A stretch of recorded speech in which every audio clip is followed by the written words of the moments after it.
Hello everyone, welcome back to my channel. This is Pramila Yadav. Last class में हमने NCF 2005 के बारे में डिस्कस किया था। नेशनल करिकुलम फ्रेमवर्क 2005 में जो आया था उसका हमने डिटेल डिस्कशन कर लिया था। आज की क्लास में हम एक एजुकेशन पॉलिसी की बात करेंगे जो सबसे लेटेस्ट एजुकेशन पॉलिसी है, एनईपी, नेशनल एजुकेशन पॉलिसी, जो कब आई, 2020 में आई। एनईपी की फुल फॉर्म आपको ध्यान रखनी है, क्या है? National education policy. National education policy, national education policy है, पहले भी हमारे एजुकेशन सिस्टम में आई है। सबसे पहले जो एनईपी थी वो हमारी थी एनईपी 1968। फिर उसके बाद दूसरी नेशनल एजुकेशन पॉलिसी आई एनईपी 1986।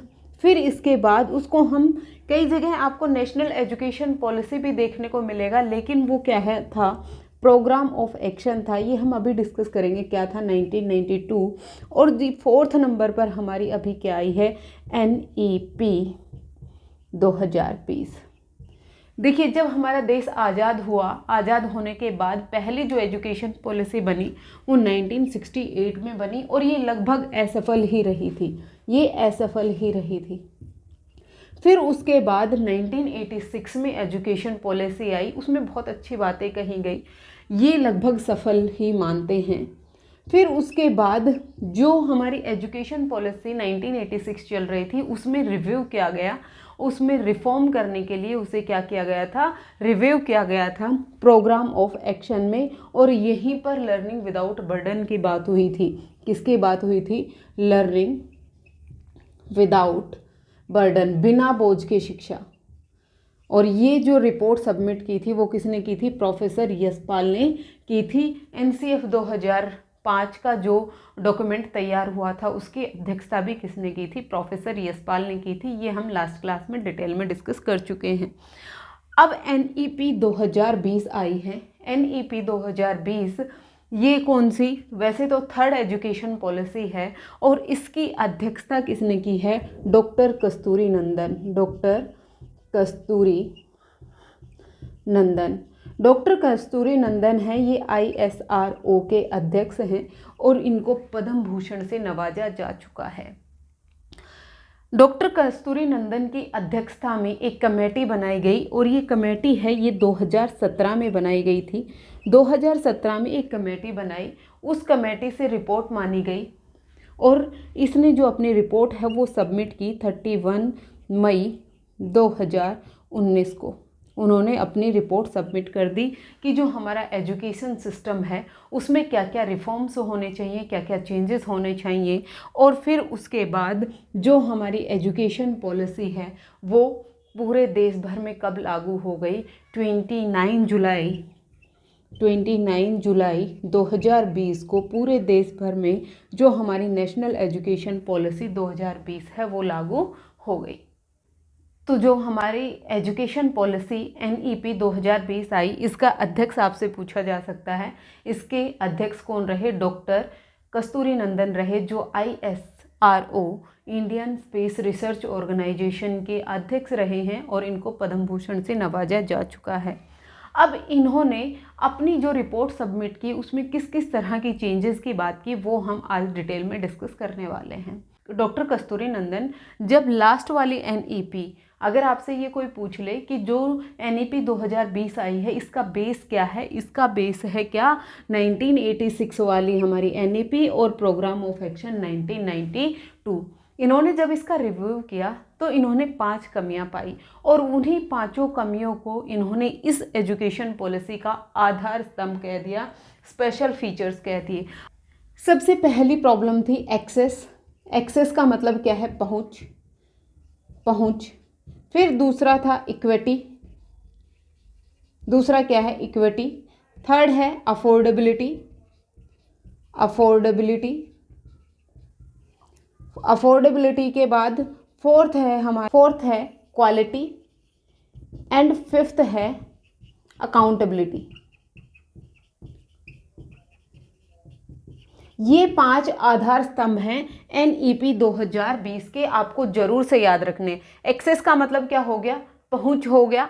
हर एक बच्चे तक शिक्षा की पहुंच होनी चाहिए, हर एक बच्चे को शिक्षा का अधिकार है, 2009 में कह दिया गया। हर एक बच्चे को शिक्षा का पहुंच होनी चाहिए और ये जो जिम्मेदारी है वो किसकी होगी? स्टेट गवर्नमेंट की होगी। हर एक बच्चे तक हमें शिक्षा पहुंचानी है। फिर उसके बाद क्या है? इक्विटी। इक्विटी का क्या मतलब है? देखिए, दो टर्म आप सुनते होंगे, इक्विटी और इक्वलिटी। इक्वलिटी बात करती है बराबर अधिकार देने के। इसका मतलब क्या है? एक लड़का है और एक लड़की है, चाहे उन दोनों में से किसी को भूख हो या ना हो, दोनों को एक एक रोटी देनी है। ये क्या है? इक्वलिटी। लेकिन यहाँ पर बात किसकी की गई है? इक्विटी की बात की गई है। इक्विटी का मतलब क्या है? ज़रूरत के हिसाब से आपको उनकी आवश्यकताओं की पूर्ति करनी है। अगर किसी को एक रोटी की भूख है तो उसे एक रोटी दीजिए, किसी को 2 रोटी की भूख है तो उसे 2 रोटी दीजिए। ये क्या है? इक्विटी। तो जो हमारा NEP 2020 में कहा गया है कि बच्चे को इक्विटी के साथ आप एजुकेशन दीजिए, इसका मतलब क्या है? देखिए, जैसे हमारे यहाँ पर जो एजुकेशन सिस्टम है इसमें इंक्लूसिव एजुकेशन की बात हुई है, समावेशी शिक्षा की बात हुई है। समावेशी शिक्षा में हर तरह के बच्चे को हमने इंक्लूड करना है।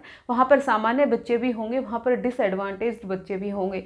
जो डिसएडवांटेज्ड बच्चे हैं, अगर उनको एक्स्ट्रा हेल्प की ज़रूरत है तो उनकी एक्स्ट्रा हेल्प कीजिए सामान्य बच्चों की अपेक्षा। ये क्या है? इक्विटी है। फिर उसके बाद है अफोर्डेबिलिटी। अफोर्डेबिलिटी का मतलब क्या है? बच्चे एजुकेशन को अफोर्ड कर पाएँ। बच्चे, कई बार क्या होता है, पेरेंट्स हैं उनके पास उतना पैसा नहीं होता है कि वो बच्चे की शिक्षा को अफोर्ड कर पाएँ। तो हमें हर एक बच्चे पर जो शिक्षा पहुंचानी है वो अफोर्डेबिलिटी की बेस पर पहुंचानी है ताकि बच्चा उसे अफोर्ड कर पाए। फिर क्वालिटी एजुकेशन हमें देनी है। फिर उसके बाद अकाउंटेबिलिटी, जवाबदेही होगी कि हम बच्चे को क्या, कैसे और कितना पढ़ाएंगे। ये जवाबदेही भी किसकी होगी? स्कूल की होगी, टीचर की होगी, पेरेंट्स की होगी, राज्य सरकार की होगी, केंद्र सरकार की होगी। जब डॉक्टर कस्तूरी नंदन पिछली जो एजुकेशन पॉलिसी उसको रिव्यू कर रहे थे तो उन्होंने ये प्रॉब्लम पाई थी कि जो बच्चों का इनरोलमेंट है वो नहीं हो रहा है क्योंकि बच्चों को क्वालिटी एजुकेशन नहीं मिल रही है, बच्चों के पास एजुकेशन का एक्सेस नहीं है, इक्विटी नहीं है, अफोर्डेबिलिटी नहीं है, अकाउंटेबिलिटी नहीं है। तो ये 5 आधार स्तंभ हैं NEP 2020 के। आपको पांचों के पांचों याद रखने हैं, यहाँ से क्वेश्चन बन सकता है। अब हम बात करते हैं कि जो हमारी NEP आई, इसमें किस किस तरह के चेंजेस की बात की गई। देखिए, इसमें कहा गया कि जो हमारी NEP 2020 है ये स्कूल एजुकेशन के साथ साथ कॉलेज एजुकेशन, टेक्निकल एजुकेशन की भी बात करती है। सिर्फ और सिर्फ ये स्कूल एजुकेशन तक ही सीमित नहीं है, इसमें कॉलेज एजुकेशन भी है, टेक्निकल एजुकेशन भी है, हर तरह की शिक्षा की इसमें बात की गई है। सबसे पहले तो जो करिकुलम है उसको चेंज करना है। करिकुलम को, जो हमारी पाठ्यचर्या है उसको चेंज करना है। जो सिस्टम हमारा 10+2 वाला सिस्टम था उसको चेंज कर दिया गया। सबसे इम्पोर्टेंट क्या किया? 10+2 वाला जो सिस्टम था उसको चेंज कर दिया। कैसे चेंज कर दिया? 5+3+3+4। पहले जब एजुकेशन सिस्टम की बात होती थी, RTE में भी जो एज ग्रुप रखा गया था वो 6 से 14 वर्ष का रखा गया था कि 6 से 14 वर्ष के बच्चे को हमें फ्री एंड कंपलसरी एजुकेशन देनी है। ये कहा गया था, RTE 2009 में कहा गया था।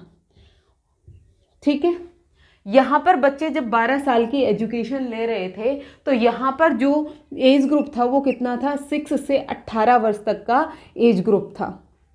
6 साल का बच्चा है वो पहली क्लास में होगा और जब बच्चा 12 क्लास तक होगा तब तक बच्चा 18 साल का हो जाएगा। तो यहाँ पर जो एज ग्रुप है वो कितना है? 6 से 18 साल का है। जो हमारी नई NEP आई है इसमें जो एज ग्रुप रखा गया है वो 3 साल से लेकर और 18 साल तक रखा गया है।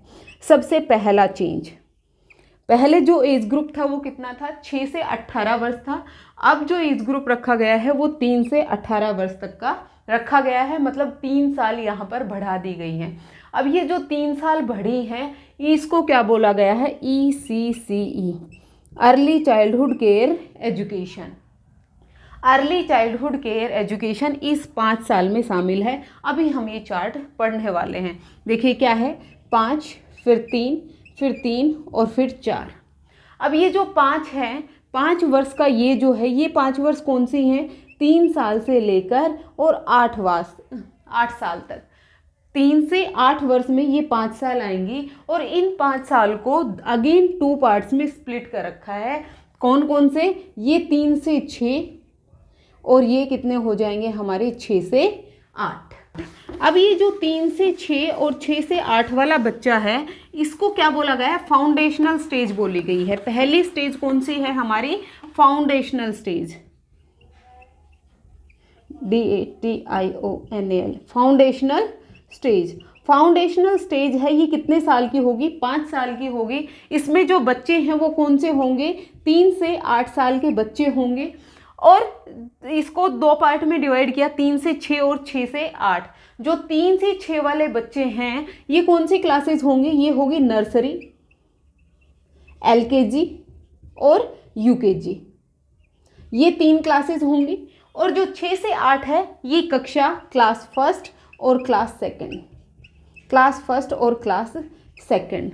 फिर उसके बाद ये जो 3 ईयर्स है इनको बोला गया है प्रीपरेटरी स्टेज। क्या बोला गया है? प्रीपरेटरी स्टेज। ये कौन से बच्चे हैं? ये कक्षा, इनकी क्लास कौन सी? इनकी क्लास है 3rd, 4th और 5th, जिसको हम प्राइमरी सेक्शन बोल रहे थे। फिर उसके बाद जो ये है इसको हम बोलेंगे मिडल स्टेज। कौन से बोलेंगे? Middle stage. इस स्टेज में बच्चे कौन से आएंगे? 6, 7 और 8 साल वाले बच्चे आएंगे। और फिर उसके बाद सेकेंडरी। सेकेंडरी कितनी हो जाएगी? 9, 10, 11 और 12। ये 4 स्टेजेस रखी गई NEP 2020 में। पहले जो हमारा एजुकेशन सिस्टम था वो 10+2 का था।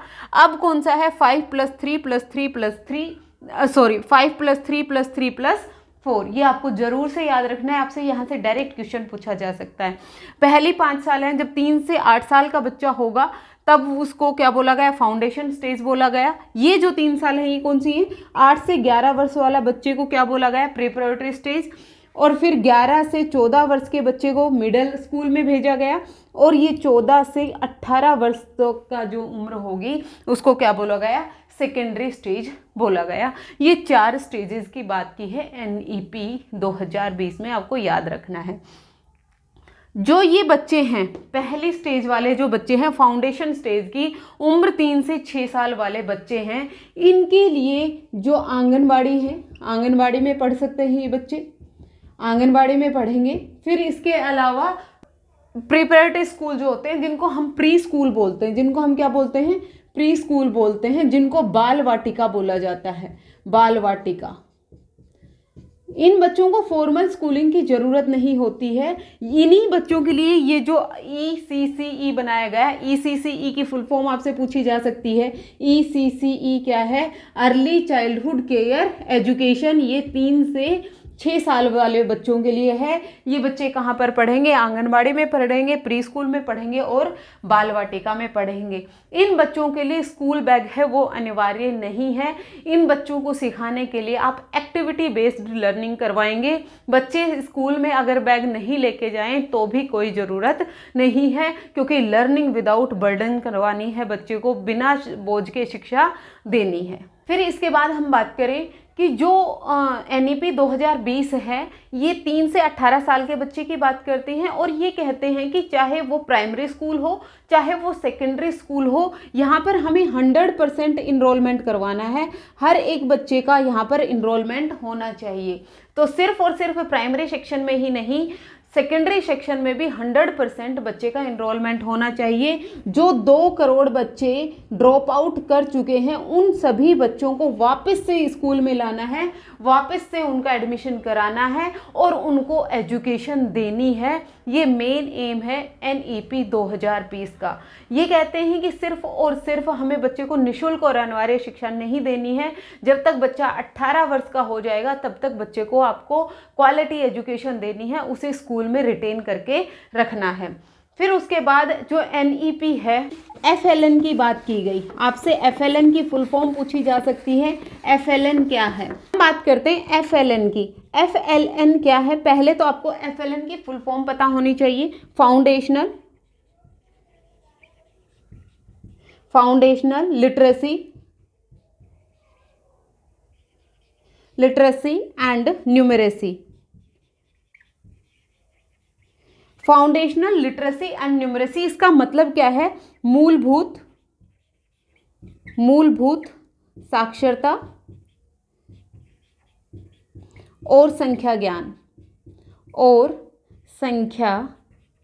ज्ञान।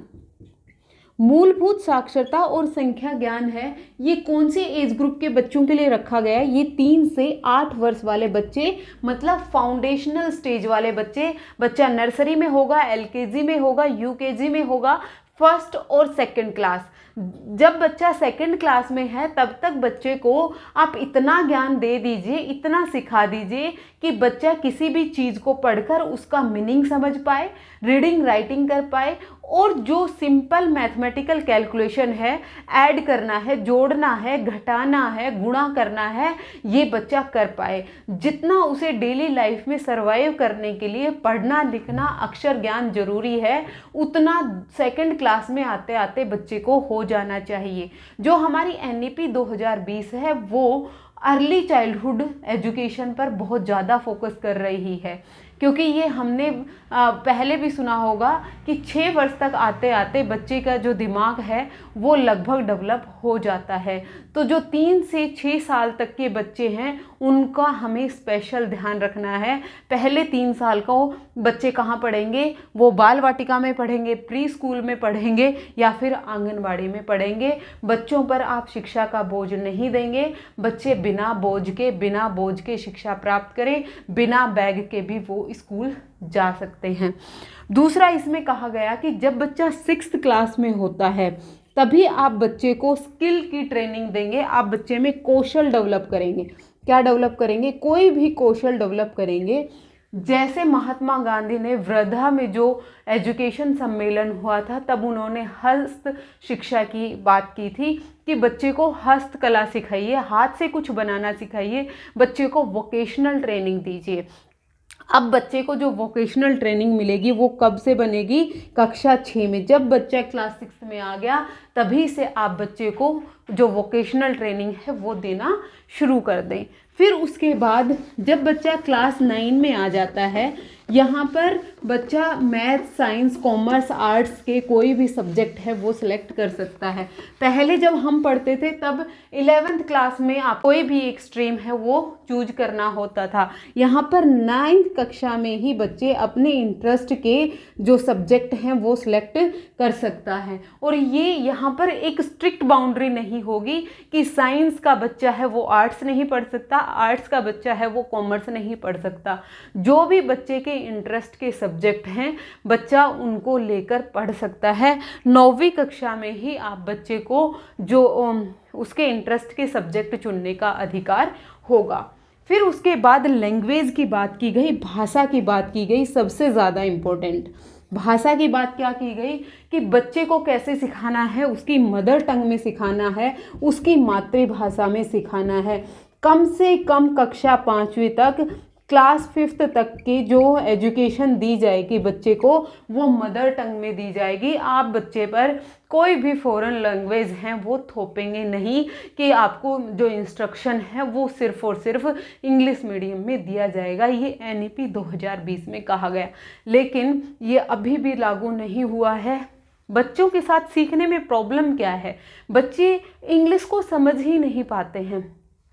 अब हर एक सब्जेक्ट का मीडियम इंग्लिश कर दिया गया। जितने भी इंग्लिश मीडियम स्कूल हैं हम उन्हीं में बच्चों को पढ़ाना प्रेफर करते हैं। और वो क्या कर रहे हैं, जो बच्चे की क्रिएटिविटी है, जो रविंद्रनाथ टैगोर ने कहा था कि जो अडल्ट समाज है, जो एक वयस्क समाज है, उससे जो बच्चे का जेनरस जॉय है, उदार आनंद है, और जो उसकी क्रिएटिव स्पिरिट है उसको खतरा है। वही तो खतरा, यही तो दिखता है। हम बच्चे पर थोप रहे हैं कि नहीं तुम्हें इंग्लिश आना ज़रूरी है, तुम्हें अंग्रेज़ी आना ज़रूरी है। जिसको इंग्लिश नहीं आती मतलब उसे कुछ भी नहीं आता, ये मान लिया गया है। एनईपी 2020 में कहा कि आप बच्चे पर कोई भी फॉरेन लैंग्वेज नहीं थोपेंगे। आप बच्चे को क्या देंगे? मातृभाषा में देंगे। एजुकेशन, क्योंकि जब बच्चे को आप मातृभाषा में एजुकेशन देंगे तो बच्चा उसे अपने रियल वर्ल्ड के साथ कनेक्ट कर पाएगा, अपने आसपास की जो चीज़ें हो रही हैं उसके साथ वो कनेक्ट कर पाएगा और वो बेहतर तरीके से सीख पाएगा। अगर बच्चे को आप इंग्लिश में सिखा रहे हो, बच्चे को उसका मीनिंग ही नहीं पता है, बच्चे की आधी ज़िंदगी तो इंग्लिश सीखने में ही लग जाती है, इसलिए बच्चे की जो क्रिएटिविटी है वो बाहर ही नहीं आती है, दब जाती है। कम से कम कक्षा 5वीं तक आप बच्चे को मातृभाषा में शिक्षा दीजिए और जहाँ तक संभव हो सके तो 8वीं कक्षा तक आप बच्चे में को उसकी मदर टंग, उसके मातृभाषा में ही एजुकेशन दीजिए। फिर उसके बाद बात की गई कि जो टीचर और प्यूपिल रेशियो है उसकी भी बात की गई। टीचर और प्यूपिल रेशियो है, जो प्यूपिल और टीचर रेशियो है वो कितना होना चाहिए, वो 30:1 होना चाहिए। जो शिक्षक का और शिक्षार्थी का जो रेशियो है, प्यूपिल टीचर रेशियो, प्यूपिल टीचर रेशियो ये कितना होना चाहिए, ये होना चाहिए 30:1, इससे ज़्यादा नहीं होना चाहिए। आरटीई में अलग अलग कहा गया था। आरटीई में प्राइमरी सेक्शन के लिए 30:1 बोला था और जो हमारा मिडल था, जो 6 से लेकर 8 तक की क्लासेस थी, उसके लिए 35:1 कहा गया था। लेकिन NEP 2020 में ये भी रिफॉर्म किया गया है कि आप जो टीचर प्यूपिल रेशियो है वो 30:1 रखेंगे, इससे ज़्यादा नहीं रखेंगे। और स्पेशल कैटेगरी की भी बात की गई, जिस एरिया में जो डिसएडवांटेज्ड ग्रुप के बच्चे हैं, जो सोशली डिसएडवांटेज्ड ग्रुप के बच्चे हैं, वहाँ पर जो टीचर प्यूपिल रेशियो है वो कितना हो जाएगा, 25:1। किन के लिए, जो सामाजिक और आर्थिक रूप से पिछड़े हुए बच्चे हैं, सामाजिक और आर्थिक रूप से पिछड़े हुए क्षेत्र में जो टीचर और प्यूपिल रेशियो है वो कितना होगा, 25:1 होगा। नॉर्मल स्कूल में कितना होगा, 30:1 होगा। फिर यहाँ पर इंक्लूसिव एजुकेशन की बात की गई, समावेशी शिक्षा की बात की गई। देख रहे हो आप इंक्लूसिव एजुकेशन कितना इम्पोर्टेंट है। NCF 2005 में भी इंक्लूसिव एजुकेशन की बात की गई, RT 2009 में भी इंक्लूसिव एजुकेशन की बात की गई और NEP 2020 में भी इंक्लूसिव एजुकेशन की बात की गई, समावेशी शिक्षा की बात की गई। और समावेशन कौन से ग्रुप करना है, डिसएडवांटेज्ड ग्रुप का करना है। पिछड़े जो ग्रुप हैं उनका समावेशन पर सबसे ज़्यादा ध्यान दिया गया। इन्होंने कहा गया कि जो बच्चे सामाजिक रूप से पिछड़े हुए हैं, जो डिसएडवांटेज्ड ग्रुप हैं, जो आर्थिक रूप से पिछड़े हुए बच्चे हैं, उनको हमें मेन स्ट्रीमिंग में लेके आना है। सबसे ज़्यादा फोकस किस पर किया गया, सोशली चैलेंज्ड और डिसएडवांटेज्ड ग्रुप पर। यहाँ पर इंक्लूजन की बात की गई, समावेशन की बात की गई। फिर यहाँ पर बच्चे के होलिस्टिक डेवलपमेंट की बात की जाती है, चहुमुखी विकास की बात की जाती है। बच्चे का क्या करना है, हमें होलिस्टिक डेवलपमेंट करना है, चहुमुखी विकास करना है। सिर्फ और सिर्फ बच्चे को किताबी ज्ञान नहीं देना है, बल्कि बच्चे के हर एक क्षेत्र का हमें क्या करना है, विकास करना है। चाहे वो शारीरिक हो, चाहे वो मानसिक हो, चाहे वो सामाजिक हो, चाहे वो नैतिक हो, चाहे वो संवेगात्मक हो, हमें बच्चे के हर एक तरह की डेवलपमेंट का ध्यान रखना है। यहाँ पर जो असेसमेंट है उसके लिए परख का यूज किया गया। क्या है, परख। परख की फुल फॉर्म ही आपसे पूछी जा सकती है। परख की फुल फॉर्म क्या होगी, परफॉर्मेंस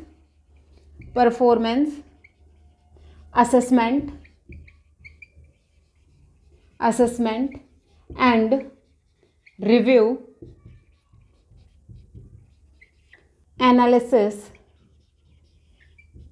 for knowledge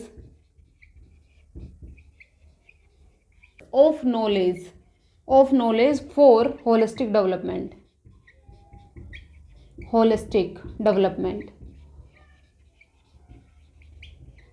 परख की फुल फॉर्म आपसे पूछी जा सकती है 1 नंबर में कि परख की फुल फॉर्म क्या होगी, performance assessment and review analysis of knowledge for the holistic development. यहाँ पर बच्चे को आपको पास और फेल नहीं करना है। बच्चे का जो असेसमेंट होगा वो 360 डिग्री असेसमेंट की बात की गई। ये आप याद रखिएगा, NEP 2020 में 360 डिग्री असेसमेंट की बात की गई। परख की फुल फॉर्म क्या होगी? हमें बच्चे के जो होलिस्टिक डेवलपमेंट करना है उसका असेसमेंट करना है, बच्चे को पास और फेल की जजमेंट पास नहीं करनी है। फिर इसमें कहा गया है कि जो बच्चे का असेसमेंट है वो कौन कौन कर सकता है। बच्चे का असेसमेंट है, बच्चा सेल्फ असेसमेंट कर सकता है, मतलब बच्चा स्वयं असेसमेंट करेगा, उसके सहपाठी, उसके जो पीयर हैं वो बच्चे का असेसमेंट करेंगे, और बच्चे के जो टीचर हैं वो बच्चे का असेसमेंट करेंगे। जो एक्सटर्नल एग्जामिनेशन है उसको यहाँ पर इम्पोर्टेंस नहीं दी गई है। ये कहते हैं कि बच्चे का असेसमेंट बच्चा खुद भी कर सकता है, अपनी कमियों का पता बच्चा खुद भी लगा सकता है, उसके सहपाठी द्वारा भी हो सकता है, और टीचर भी उसका असेसमेंट कर सकते हैं। और ये कहा गया कि जो हमारी टोटल इकोनॉमी है उसका 6% है वो एजुकेशन पर यूज होगा, जो GDP है उसका 6% है वो एजुकेशन पर लगाया जाएगा। 10 और +2 में जो बोर्ड की परीक्षाएं हैं वो होती रहेंगी, लेकिन 2 बार बोर्ड की परीक्षा देने का प्रावधान किया गया है। एक बार बच्चा बोर्ड की एग्ज़ाम किसी भी कारण से अगर नहीं दे पाया तो वो दोबारा बोर्ड का एग्ज़ाम दे सकता है। BEd है वो 4 साल का इंटीग्रेटेड कोर्स कर दिया, ये हमें मालूम है। ये सब NEP 2020 में कहा गया। NEP 2020 है वो भारत को एक विश्व शक्ति बनाना चाहता है। राष्ट्र के, समाज के विकास के लिए बच्चे को आपको तैयार करना है, ना कि बच्चे को एग्जामिनेशन में पास करने के लिए उसमें नॉलेज का ट्रांसफ़र करना है। हमें भारत के भविष्य के लिए, भारत को एक वैश्विक शक्ति बनाने के लिए एजुकेशन देने की ज़रूरत है, शिक्षा देने की ज़रूरत है। 2025 तक जो हमारा FLN है, फाउंडेशनल लिटरेसी एंड न्यूमरेसी वाला गोल है, वो 2025 तक पूरा हो जाना चाहिए। FLN है वो 3 से 8 वर्ष तक के बच्चों के लिए बनाया गया है। बच्चों के असेसमेंट के लिए परख बनाया गया है। परख क्या है? Performance assessment, review and analysis of knowledge and for the holistic development. बच्चे का 360 डिग्री असेसमेंट होना चाहिए। उसमें बच्चा खुद भी असेसमेंट कर सकता है, उसके पीयर्स भी कर सकते हैं, उसके सहपाठी भी कर सकते हैं। NEP 2020 है वो हमारी 3rd एजुकेशन पॉलिसी है, जिसमें बहुत सारे रिफॉर्म की बात की गई। सबसे बड़ा मेजर रिफॉर्म क्या था? 10+2 सिस्टम को हटाकर 5+3+3+4 जो हमारा एजुकेशन सिस्टम है वो कर दिया गया है। होपफुली NEP 2020 से रिलेटेड अभी कोई भी डाउट आपको नहीं रहा होगा। अगर आपको किसी भी तरह का कोई भी डाउट है तो मुझे कमेंट सेक्शन में ज़रूर बताइए। अगर आपको क्लासेस पसंद आ रही हैं तो भी आप मुझे कमेंट सेक्शन में ज़रूर बताइए। आज के लिए इतना ही, मिलते हैं फिर से। Thank you very much.